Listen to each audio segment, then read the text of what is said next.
I got so much motherfucking design on right now. Break it down, bring it back, make it clap. I got 3 old thoughts, new guap, where that thing. Bitches on my line, and you know they come strapped, hold up. Assalamualaikum, halo teman-teman, it's me Ulia Zakrianifa, panggilannya Ulia. Saya dari Fakultas Keguruan dan Ilmu Pendidikan, program studi pendidikan guru sekolah dasar. Di sini saya akan bercerita pendek tentang badai yang reda. Disimak baik-baik ya. Let's go! Puluhan layang-layang yang berada di atas kepalaku terlihat seperti rangkaian burung yang sedang bermigrasi. Angin pantai yang berembus kencang membuat mereka terbang lebih jauh dan tinggi, tapi tetap di bawah kendali tangan tali penurut. Aku ingin seperti layang-layang, walau beberapa orang yang kukenal mengatakan hidup seperti layang-layang tidak sepenuhnya bebas. Sekilas terlihat bebas, tapi sebuah tali tipis namun kuat mengaturnya. Tapi aku tetap ingin menjadi layang-layang yang terbang tinggi di langit Pangandaran yang cerah ini. Aku melihat sekeliling, pertengahan bulan Juli memang puncak liburan di mana-mana. Banyak wisata asing yang sedang bermain di pantai selatan ini. Entah itu bermain layang-layang atau hanya sekedar duduk menikmati pemandangan pantai Pangandaran yang cerah ini. Aku sendiri sedang duduk di depan kios Ua Imas yang berjualan pakaian. Bau amis khas laut sudah menjadi udara sehari-hari yang kuhirup. Sinar matahari yang terik menyentuh kulitku dengan ganas, tapi aku tetap bertahan duduk di luar kios. Pasalnya, Ua Imas tengah sibuk melayani turis asing yang ingin membeli dagangannya. Aku tidak mau masuk, karena pasti Ua Imas akan menyuruhku untuk melayani turis-turis itu, walaupun dia tahu kalau aku hanya bisa tidak dan iya. Ketika aku mengalihkan pandangan dari layang-layang, aku melihat Bapak dan 3 orang lainnya berada di tepi pantai, bersiap untuk berlayar. Seingatku, Bapak sudah berlayar tadi malam dan baru kembali tadi subuh. Kenapa sekarang mereka siap-siap ingin berlayar lagi? Apa tiba-tiba rada di kapal milik Haji Miun menangkap segerombolan ikan tuna di tengah laut sana? Itu pemikiran tidak baik. Satu-satunya alih canggih yang mereka gunakan adalah naluri nelayan mereka yang sudah berpuluh-puluh tahun lamanya. Kakiku bergerak ke arah mereka. Angin berhembus sangat keras di telingaku. Dibesarkan di pesisir pantai membuat aku memiliki ketakutan yang berbeda dari orang lain. Di saat orang lain ketakutan melihat keluarganya terombang-ambing ombak, aku merasakan hal yang jauh daripada itu. Aku takut membenci laut. Aku takut jika laut yang selama ini kuanggap teman berbalik menjadi musuhku dan melenyapkan semua yang kucintai. Bagiku, laut adalah rumah, dan rumahku adalah laut. Saat aku sudah berada di dekat dengan tepi pantai, Bapak melambaikan padaku sambil tersenyum. Kulitnya hitam karena terbakar matahari, rambutnya sudah memudar, bukan karena uban, tapi karena sering terkena air laut. Bapakku masih terlihat segar, meski wajahnya sudah dipenuhi keriput. Mata Bapak sudah berwarna hitam pekat, tampak bercahaya saat melihatku, seperti air laut yang memantulkan sinar matahari. Aku selalu suka Bapak yang tersenyum seperti ini. Tapi entah kenapa kakiku bergetar melihat beliau sekarang. Bapak mau berlayar lagi? Bapak meletakkan jaring yang baru selesai ia rapikan ke dalam perahu. Enggak, Jang. Ini Pak Sudir ngajak mancing. Mumpung cerah katanya. Ujang mau ikut juga. Sejenak aku ragu dengan ajakan Pak Sudir itu. Tidak, bukannya aku takut laut. Hanya saja, seperti ada yang mengganjal di hatiku. Jujur saja, perasaan ini sudah sangat sering kurasakan, terutama saat melihat Bapak pergi berlayar di tengah malam. Tapi tetap saja, aku merasa asing dengan rasa takut ini, seperti perahu di tengah badai di tengah laut. Sudah, kamu jagain warung uakmu saja sana. Aku tidak bisa menjawab kata-kata terakhir Bapak sebelum beliau naik ke atas perahu dan berlayar bersama 3 orang pria lainnya. Rasanya sama seperti melihat ibu meninggalkan rumah di hari itu.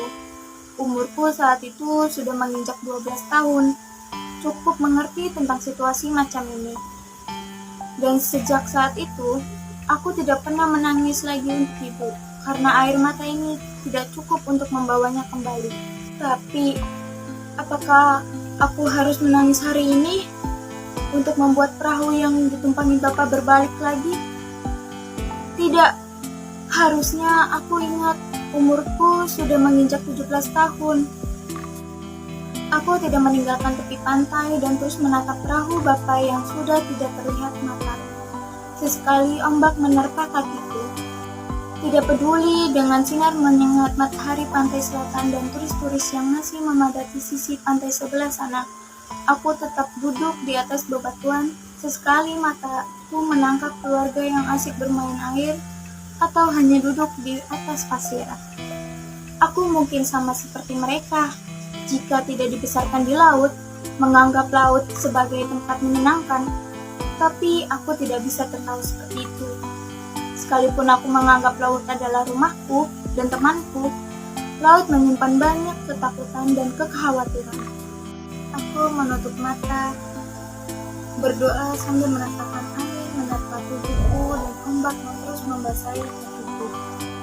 Aku mohon, kali ini pun jaga Bapak. Hari semakin sore, matahari pun sudah tidak seterik sebelumnya. Meskipun kekhawatiran itu masih ada, aku beranjak dari bebatuan dan kembali ke kios Wak Imas. Begitu aku sampai di sana, Wak Imas langsung menyambutku dengan singkatan mulut bawah. Aku hanya menyengir.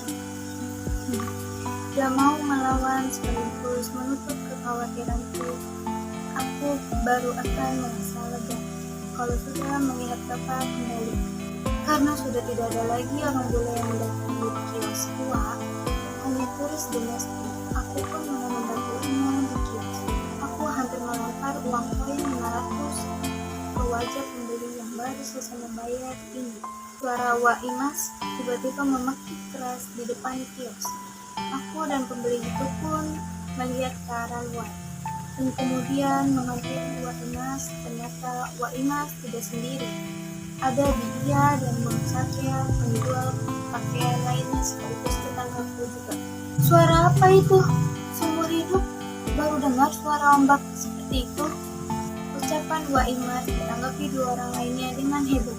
Aku mengabaikan mereka dan memilih memandangi pantai di tempatku. Tadi di kios Wak, suara radio dipasang keras-keras, jadi aku tidak bisa mendengar jelas suara yang Wak bilang. Benarkah suara ombak sekeras itu? Mataku memicing.